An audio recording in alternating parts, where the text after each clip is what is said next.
The European Union received a brutal rejection from Switzerland when the country cancelled its ridiculous application to join the bloc.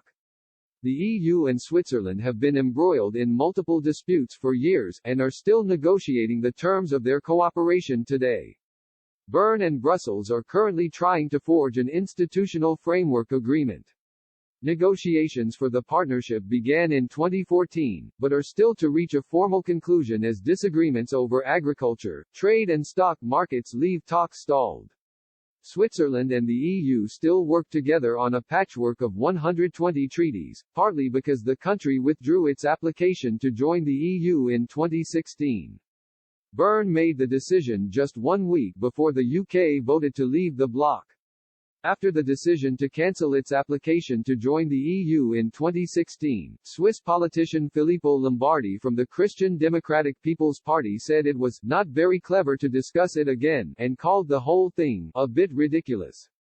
Thomas Minder, councillor for Schaffhausen State and an active promoter of the concept of Swissness, said at the time he was eager to close the topic fast and painlessly, as only a few lunatics may want to join the EU now. Switzerland began its application to join the EU in 1992, but this sparked over 2 decades of chaotic relations and recurring blows to the bloc's ambitions. Months after the process started, Switzerland had a referendum on whether to join the European Economic Area (EEA), where the country narrowly decided to reject the idea. The results sent shockwaves through Europe, as 50.3% voted against joining the EEA, leaving a dent in the EU's hopes of expansion.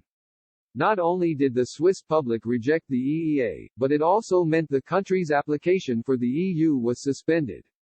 René Felber, then the president of the Federal Council in Bern, said at the time, this ordeal provoked the Swiss government to suspend the application for EU membership.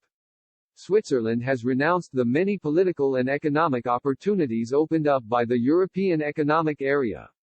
It has also broken with its traditional policy of rapprochement with Europe. We have witnessed a grave rupture between the federal authorities and the people. The cleavage between the French-speaking cantons and the rest of Switzerland is a matter of great concern. After years of tense negotiations between Brussels and Bern regarding their future relationship, Switzerland held another referendum in 2001.